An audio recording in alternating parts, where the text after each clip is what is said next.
rapidement un petit peu te présenter, voilà d'où tu viens et puis un petit peu qu'est-ce qui t'a amené sur le côté investissement en bourse? Alors, je m'appelle Emmanuelle, je vis à Auvergne, tout près de Neuchâtel. Ce qui m'a amenée vers l'investissement en bourse, en fait, ça faisait 2-3 ans que je me formais sur le fait de mieux gérer son argent, en fait, voilà, avoir aussi se réconcilier aussi avec l'argent et avec le fait de gagner de l'argent, etc. Et puis ôter des tabous aussi autour de l'argent. Et en fait, dans ce parcours de meilleure gestion et de décider de regarder en face en fait l'argent aussi, j'ai eu peu à peu envie aussi de commencer à apprendre à l'investir.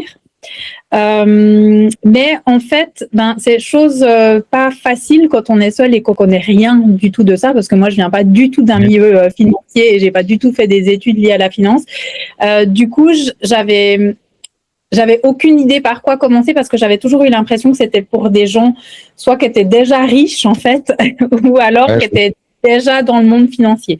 Mais quand on n'est pas riche et quand on n'est pas dans le monde financier, pour moi ça me paraissait un truc inaccessible. Mais étant curieuse et aimant passer à l'action, j'ai quand même commencé à me renseigner. Et en fait, j'avais commencé par faire deux, trois formations, mais dans le trading plutôt. Et en fait, ce qui me dérange avec le trading, c'est que j'ai réalisé que c'était non seulement pas du tout une action qu'on pouvait faire en parallèle, mais c'est une activité en parallèle, mais ça devenait carrément une activité. Ce qui n'est pas ma passion à la base. Et puis, en plus de ça, tous les gens qui étaient là-dedans et qui me formaient là-dedans, c'était des gens qui étaient en dehors de la Suisse. Et donc, il y avait chaque fois aussi ce problème de... Il y a un moment donné où, OK, on apprend certaines choses, mais il y a un moment donné où le fait qu'ils ne connaissent pas le système suisse, soit de comment ça se passe en termes de fiscalité, etc., ça met chaque fois des obstacles en plus. Alors, déjà qu'on apprend quelque chose de nouveau, je dois aller rechercher moi tout. Ça met un obstacle en plus. Alors, du coup, quand Didier, mon mari, t'a repéré et qu'on a vu que tu parlais de bourse, pas de trading, donc on s'est dit, OK, là, on n'est plus dans le trading pur, mais on est quand même dans l'investissement cette fois-ci. Et en plus de ça, il est en bourse, donc il est en Suisse, donc il va nous comprendre. Et là, on s'est dit, waouh, là, on commence à trouver vraiment ce qu'on veut. Voilà. Yes. Et c'est du coup, juste pour comprendre, avant de rejoindre un petit peu l'accompagnement, donc c'est un peu cette prise de conscience qu'auquel le trading, déjà, effectivement, c'est une seconde activité, faut en faire presque un job, parce que c'est vraiment à temps plein. Et effectivement, si c'est pas adapté à la Suisse, acheter une action, c'est intéressant, mais la déclarer correctement aux impôts, il y a des spécificités, etc. Mais c'était quoi, à partir de ce moment-là, où tu t'es dit, tiens, je vais investir en bourse, mais peut-être le principal challenge ou blocage que tu avais, tu vois, avant de rejoindre un petit peu le programme? C'est de simplement pas savoir comment faire, en fait. Vraiment, déjà, je pense cette croyance que il fallait être quelqu'un de la finance pour pouvoir investir en bourse, en fait. Il fallait avoir un background ou déjà travailler là-dedans, tu vois. Donc, du coup, moi, avoir accès directement à la bourse, ça me semblait un truc possible, en fait. Donc, je dirais que ça, c'est le plus grand challenge. C'est la sensation que il fallait déjà être là-dedans, en fait, formé là-dedans. Ouais, il y avait déjà un petit peu un blocage, une croyance comme quoi c'était pas forcément adapté ou réservé, on va dire, à une certaine catégorie de personnes, ouais. Et tu vois, au moment où tu m'as partagé juste avant que tu avais, du coup, c'est juste un site idée qui t'avait envoyé la vidéo, tu m'as partagé, on avait pu avoir notre premier échange, mais qu'est-ce qui vous a fait vous décider en disant, on franchit le pas et puis on rejoint justement cet accompagnement? Parce que parfois ça peut être quelque chose d'un petit peu challengeant, etc. Qu'est-ce qui vous a permis de dire, tiens, on prend un petit peu le risque et puis on va de l'avant, quoi? Alors, il y a eu plusieurs choses. Je pense déjà parce qu'on a compris que tu avais un côté pédagogique. Donc, même des choses complexes, tu arriverais à nous les faire comprendre, même si on n'était pas du métier. Donc, voilà, que tu allais nous découdre suffisamment les choses pour qu'on le comprenne. En plus, il y avait le fait que justement, on savait que ce qu'on allait mettre en place avec toi allait être optimal à l'endroit où on se trouve, donc en Suisse. qu'on saurait quoi faire aussi bien en termes de fiscalité, mais aussi savoir quelle plateforme en fait on allait pouvoir utiliser pour que ce soit optimal en Suisse. Parce que, par exemple, j'ai aussi fait une formation avec la crypto-monnaie. Là, même problème, je suis avec des Français et donc du coup, voilà, la plateforme qu'ils utilisent eux, moi je peux pas l'utiliser ici en fait. Et à chaque fois, voilà. Donc avec toi, on a compris que ça c'est un problème qui se résoudrait pas et que on allait enfin nous donner des solutions sans que nous on ait besoin de faire encore de l'extra travail à côté. En plus, on a compris que tu allais aussi nous aider à comprendre là où on en était en termes de patrimoine de façon globale, en fait. Si ce qu'on avait mis en place était déjà optimal, en fait, que ce soit en termes de prévoyance ou d'imposition, de fiscalité, etc.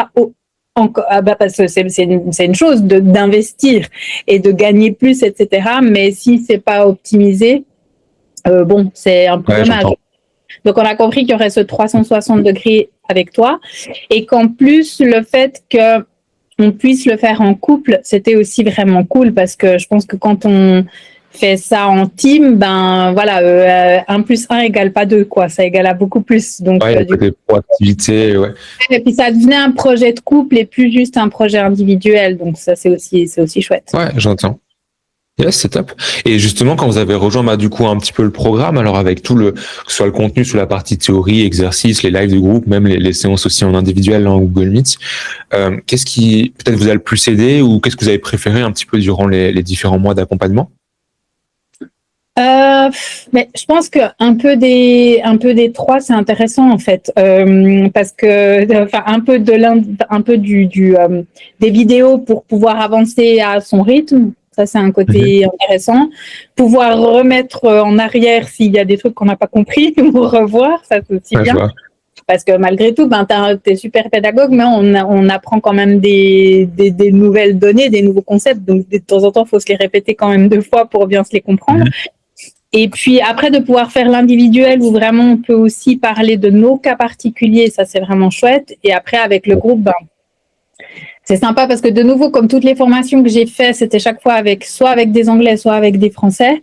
Et voilà, ils se comprenaient bien entre eux, ils avaient le même type de challenge entre eux, ils étaient dans les mêmes régions, mais de nouveau, là, on se dit, ah yes, autour de chez moi, il y a des gens qui sont dans le même mood et qui ont envie des mêmes choses, en fait. Donc, voilà. Et on voit aussi les questions que eux, ils se posent et que nous, on se pose pas forcément. Ou alors, par exemple, comme une des dernières fois, je me suis dit, c'est là que c'est vachement enrichissant de pouvoir partager avec les autres, c'est quand ma mère, que j'ai aussi entraînée dedans, n'est-ce pas? Parce que voilà, quand on fait en famille, encore plus puissant, disait qu'elle avait du mal par rapport à l'éthique et qu'un des trucs qui la bloquait beaucoup, c'est de se dire, mais si elle est pas 100% sûre que l'entreprise n'est pas éthique et ne correspond pas complètement à ses valeurs, elle n'y arrive pas. Donc ça, c'est aussi, à la fois c'est bien, mais à la fois c'est aussi un sacré plafond de verre. Hein.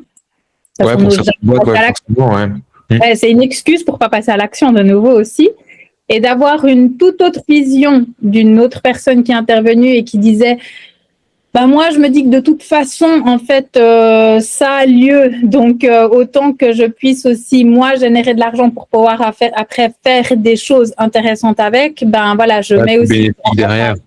Et du coup, en l'entendant, on s'est dit, mais en fait, il a raison finalement. En fait, c'est pas parce que nous, on décide de jamais investir que ces entreprises, elles vont pas... si elles font des choses négatives, elles le feront avec ou sans nous, en fait.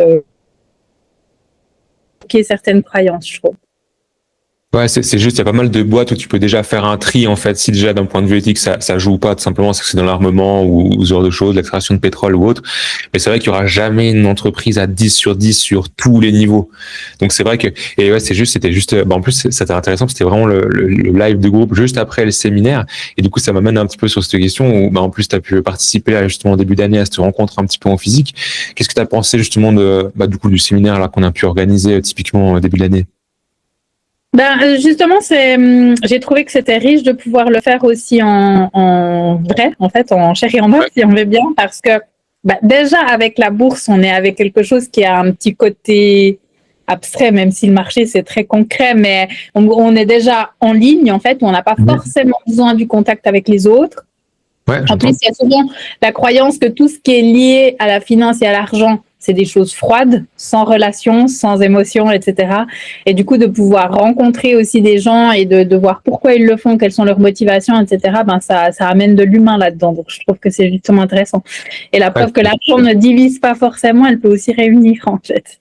Ouais, juste, c'était cool de, bon, là, en l'occurrence, on est en Google Meet, mais c'était aussi cool de pouvoir rencontrer tout le monde, puis, comme tu dis, échanger un peu sur les différentes stratégies, les, peut-être différentes motivations, les objectifs. Ça, c'était vraiment intéressant. Yes. Et puis, en termes peut-être plus de, alors pas forcément de résultats, mais de choses concrètes que vous avez pu mettre en place, du coup, à la fin de l'accompagnement, en termes d'investissement en bourse. Aujourd'hui, qu'est-ce que vous avez pu, voilà, concrètement, mettre en place avec le socle passif, puis un petit peu les actions de qualité? Alors moi déjà, ce que j'ai été très contente de pouvoir faire, c'est de pouvoir aussi faire le 3e pilier, le 3A, mais investi en bourse en fait, voilà, vu ça, voilà. Et parce que moi j'ai toujours eu la sensation avec ces prévoyances en fait de quelque part aller enfermer mon argent et l'empêcher de pouvoir travailler, puis l'empêcher de pouvoir avoir une certaine bien que je sais que c'est pour l'avenir, etc. Mais malgré tout, j'avais une sensation de perte de liberté, en fait, quand on me disait qu'il fallait absolument faire ces piliers. Et là, finalement, de pouvoir quand même, moi, décider qu'est-ce que j'en fais de ce 3e pilier, de la manière dont il travaille, du coup, ça m'a réconcilié avec les 3e piliers. Donc, c'est pareil. J'entends. Déjà rien que ça, voilà, de pouvoir décider comment il est investi et du coup être aussi plus consciente du rendement, parce que chaque fois j'ai l'impression de me faire un peu voler aussi avec ces investissements qui se font par des banques par exemple, où en fait finalement on se dit probablement qu'ils font largement travailler mon argent, mais en fait j'en ai pas du tout les fruits. Donc ça j'ai trouvé déjà chouette. Et puis après voilà, de pouvoir avoir un compte directement en bourse, etc. Et rien que d'ouvrir son compte, je trouve que on se sent déjà beaucoup plus responsable de nos investissements en fait, et on se dit voilà, j'ai pas eu besoin de faire HEC, mais en fait j'y suis quand même. Et puis et puis de passer ces premiers ordres, en plus on voit que ça permet que c'est pas compliqué au fond, qu'il faut juste en fait une bonne méthode et une bonne marche à suivre pour savoir si c'est un investissement qui est judicieux ou pas, et que ça ne demande pas de faire 15 ans d'études, que ça ne demande pas d'être un grand banquier, ou voilà, et que surtout ça ne demande pas d'avoir des millions pour pouvoir commencer à investir. On peut le faire avec des petites sommes aussi. Ouais, c'est vrai que c'est quelque chose en plus qui est commun à, je pense, chaque personne que j'accompagne, ça commence toujours avec des 100, 200 francs par mois, histoire de prendre aussi un peu la confiance, et puis après comme tu me disais, comment est-ce que je peux allouer maintenant plus, du moment que ça c'est maîtrisé, la stratégie a été mise en place, la question c'est ok, maintenant comment je mets un petit peu plus en investissement. Ouais, c'est top. Et sur ce côté alors tu vois, sans forcément parler du programme, plus en se concentrant sur le côté investissement en bourse, pour toi, à qui tu recommanderais en fait déjà de t'intéresser à la bourse puis de commencer à investir? Alors, je m'excuse, ça a coupé juste sur un petit bout. Si tu peux juste me... Ouais, je vais des fois des petits décalages. Non, je disais, sans forcément se concentrer sur le programme, plus de manière générale sur l'investissement en bourse, à qui est-ce que tu recommanderais de déjà s'intéresser à la bourse puis de commencer à investir concrètement? Aux femmes. Non, mais parce que c'est vrai, je pense que c'est un milieu qui est très... où les hommes peut-être ont déjà moins de peur ou moins de croyances que les femmes, malgré tout. Parce que voilà, je pense qu'on nous a moins éduqués pour être dans l'aspect plus financier, dans l'aspect d'investissement que les hommes. Ouais. Donc c'est moins naturel. Et donc du coup, et surtout, je pense qu'en plus là, il y a beaucoup de femmes qui ont aussi des AVS ou des prévoyances pour l'avenir qui sont moins préparées aussi, parce que tout d'un coup, elles ont arrêté de travailler à un moment donné, elles ont travaillé à pourcentage, etc. Donc, en fait, elles ont vraiment tout à y gagner que de commencer à s'y intéresser et à investir. Et en plus, j'avais entendu dire que les femmes, finalement, elles étaient meilleures une fois qu'elles s'y mettaient, parce qu'elles sont souvent plus consciencieuses, elles prennent moins de risques, elles étudient plus les choses avant. Enfin, voilà, je pense qu'on la meilleure que vous au final, mais disons que voilà, on m'a plusieurs fois dit, une fois que les femmes s'y mettent, en fait, elles peuvent être vraiment très bonnes en plus de ça. Elles ont un profil d'investisseur un peu différent, mais... Ouais, plus réfléchi, plus stratège. Ouais, j'en vois même plus proactif dans la partie suivi. C'est vrai que là, sur les élèves, du coup, il y a, je sais pas la stat, mais il y a pas mal de femmes et d'hommes, mais c'est vrai que il y a de la proactivité aussi de votre part, et ça c'est aussi cool, tu vois, de l'autre côté, on va dire, dans le sens formateur, de pouvoir vous accompagner, etc. Mais ouais, c'est top. Et c'est vrai que c'est comme tu dis, hein, si tu comptes que sur la partie confédération ou ce qui a été mis en place pour toi, et si en plus, comme tu le partages, bah justement, il y a eu des aléas de la vie qui a fait que t'as pas un deuxième pilier qui est complet ou autre, ouais, sans l'investissement privé, ça peut être challengeant après sur la partie retraite, ouais. Moi, j'avais vu, juste petit aparté, mais j'avais vu à une masterclass organisée par la Raiffeisen sur la prévoyance des femmes. Et en fait, pendant qu'ils donnaient la masterclass, tu voyais les messages des participants. Ouais, je vois. Et quand ils ont commencé à expliquer l'impact qu'avait sur la prévoyance, le fait d'avoir à un moment donné soit arrêté de travailler, soit travailler à pourcentage, je peux dire que ça commençait à paniquer dans les messages, où je pense qu'il y en a pas mal qui se sont rendus compte que soit elles allaient devoir rester toute leur vie avec leur mari, soit voilà. Mais qu'en fait, elles n'avaient peut-être pas la liberté de choisir comme elles pensaient, en fait. Donc, il y a ce côté contrainte au lieu d'avoir le choix finalement. Ouais, exactement. Et moi, je me suis toujours dit que j'allais faire en sorte d'avoir le choix. Si je suis avec mon mari, c'est pas parce que je dois être avec mon mari, c'est parce que j'ai envie d'être avec mon mari, voilà. Ouais, j'entends. Ouais, ça fait totalement sens. Yes, je te remercie.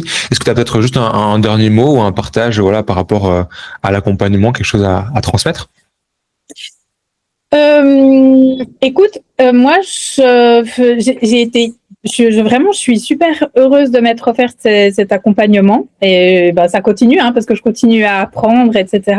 Mais vraiment, je suis contente parce que déjà, ça m'a rendue plus consciente du système dans lequel je vis, voilà, du système suisse, de ses avantages et de ses inconvénients, de comment faire pour que ce soit le plus optimal pour moi. Aujourd'hui et pour mon avenir. Et puis, voilà, ça m'a donné des outils pour pouvoir choisir aussi où je voulais investir, plus le troisième pilier, plus la bourse, etc. Enfin, voilà, ça m'a donné une belle autonomie, puis ça m'a permis de me sentir plus confiante aussi par rapport à l'investissement. Voilà, en plus, je trouve que tu as été et tu es encore extrêmement disponible pour répondre aux questions. Tu calmes quand on panique, tu permets de simplifier quand on a l'impression que c'est hyper complexe. Donc, ouais, je suis vraiment contente de l'avoir fait. Yes, c'est top. Bah, écoute, je te remercie. Et effectivement, il y aura toujours cette partie, au-delà de la formation qui a été suivie, mise en place, ce côté apprentissage continu pour, voilà, continuellement pouvoir apporter un peu la valeur. Yes, top, je te remercie.